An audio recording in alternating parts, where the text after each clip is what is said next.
Hola, ¿qué tal? Me llamo Alejandra Casanova, soy estudiante del IFED número 12 de la carrera de PEP.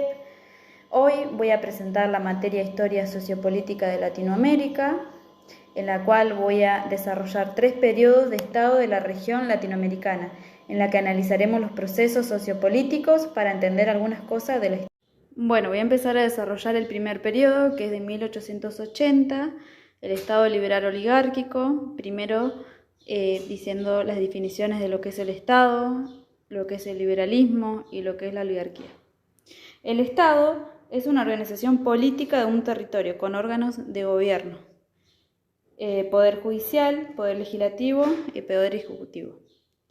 Lo que es el liberalismo es una doctrina política, económica y social que defiende la libertad del individuo y la intervención mínima del Estado en la vida social y económica de una sociedad.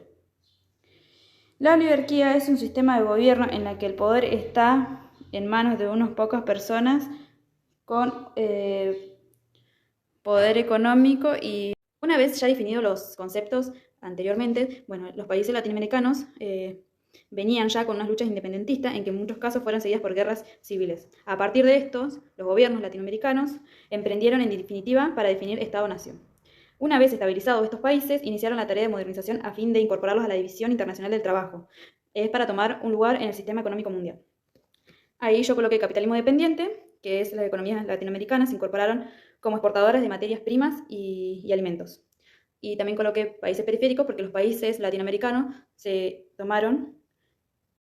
Estos países periféricos eran más que nada países latinoamericanos que fueron más que nada obligados por los países industrializados como Inglaterra a cumplir la función de proveedores de materias primas.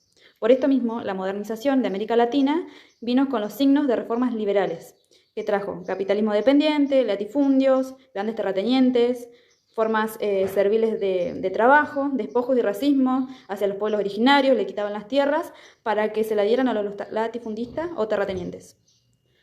En 1929, el derrumbe de las acciones en la Bolsa de Nueva York, ahí empezó la primer crisis más importante del capitalismo.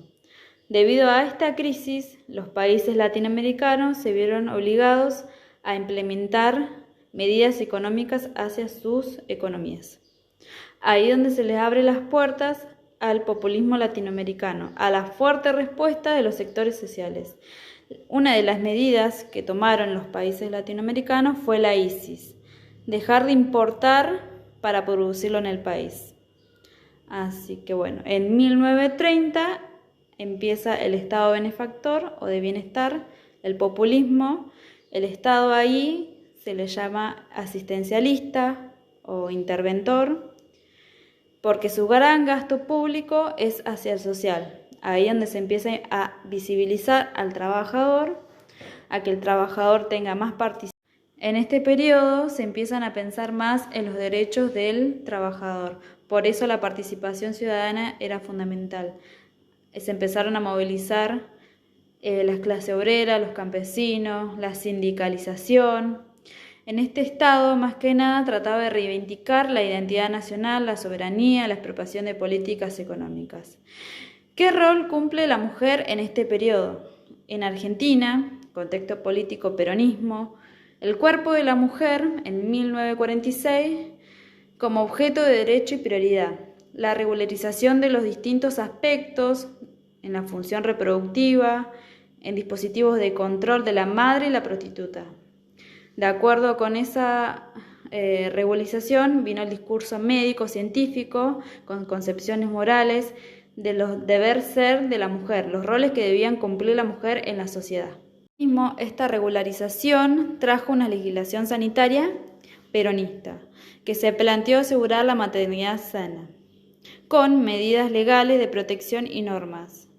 Esta convocatoria fue con la finalidad de prevenir y asistir y educar, normatizar aquellas conductas que ponían en riesgo la nación y la raza que se pretendía.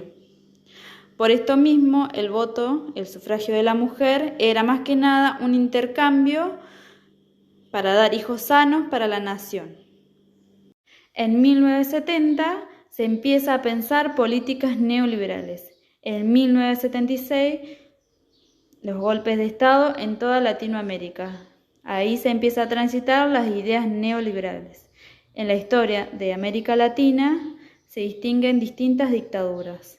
En este caso voy a nombrar la dictadura clásica latinoamericana, que sus características más que nada es clientelares, su fuerza de poder siempre son represivas, sus sociedades son empobrecidas y obedientes, subsidiados siempre por parte de Norteamérica, Estados Unidos. ¿Por qué dictaduras patriarcales? Este nombre fue tomado del escritor colombiano Gabriel García Márquez, El otoño del patriarca, de esa novela de 1976. Finalizando ahí, vamos a hablar del Estado neoliberal hasta en la actualidad. En 1976, esas ideas del neoliberalismo se empezaron a transitar con los golpes de Estado.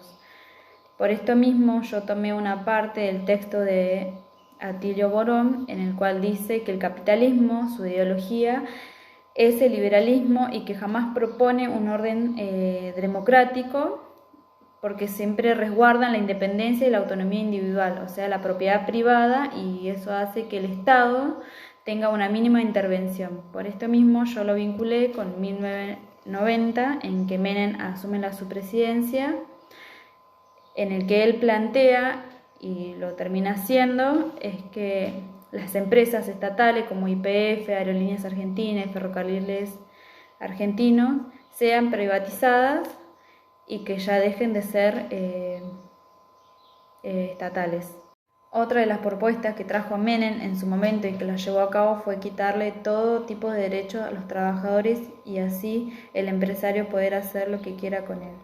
Yo vinculé este fragmento del neoliberalismo con la presidencia de hoy de Milei, que yo tomé un fragmento para poder explicar del texto de Atilio Borón, en el cual dice: en el marco de la tradición liberal no se puede pensar a la democracia como libertad, desde lo que nos plantea nuestro nuevo presidente.